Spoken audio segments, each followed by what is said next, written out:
History is people, and people means stories. So if you really want to get history and children connected, you need to do it through story. And that's what I've tried to do. N is for Never Forget, POW, MIA, A to Z is a collection of true adventure stories about brave military men and women who served and sacrificed during wartime.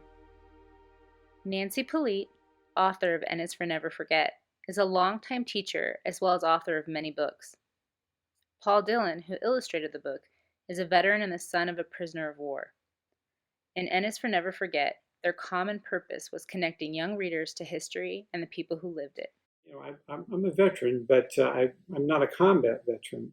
Since I didn't go through what these men and women went through, these veterans, maybe there's a purpose. Maybe my purpose was, in a little ways and a little bit, just make sure that they're not forgotten, that their services and sacrifices and the things that they went through that I didn't have to go through. It's my responsibility to make sure that they're not forgotten.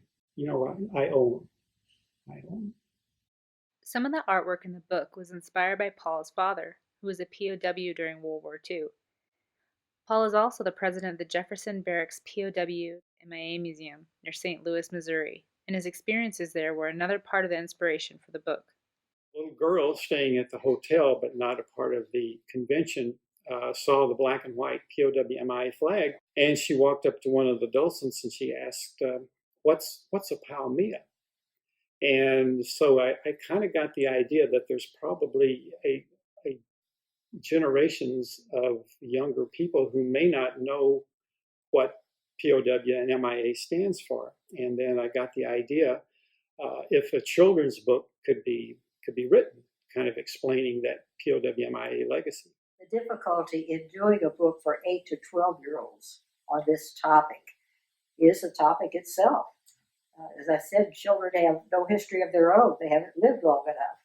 So they don't have a feeling for history. So it has to be told in story. Children love stories. And even if the stories are not bedtime stories, if they are fascinating, if they're interesting, if they're true, children will connect with them. I think another thing that the book illustrates is how diverse our prisoners of war and MIAs are. It's not just one gender. It's just not one group. It is all of us. For example, the story of the first African-American woman POW, Shoshana Johnson. The book also has stories about people who are heroes in unusual ways, such as nurses who serve behind enemy lines and in prisoner of war camps.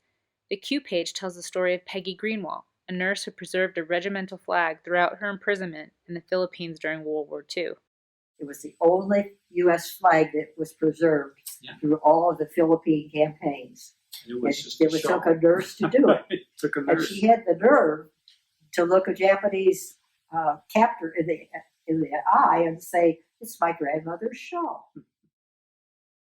When we're able to give the book to the family of a former POW or an MIA, it's like giving the book to the person who gave us the stories.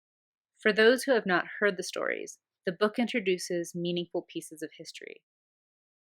I hope that the stories in N is Never Forget are fascinating for children, that they will remember them, but most of all, remember the sacrifices that were made by so many in so many different services.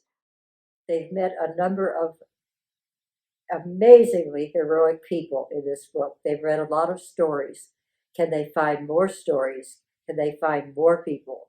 Can they build their own collection of stories about these people? I think it's important that we tell these stories and keep telling these stories in order to preserve them. We don't want to lose them, from generation to generation. And hopefully with the book, it kind of introduces another generation to the service and the sacrifices that men and women have made and continue to make, for our freedoms, and that we can't take it for granted.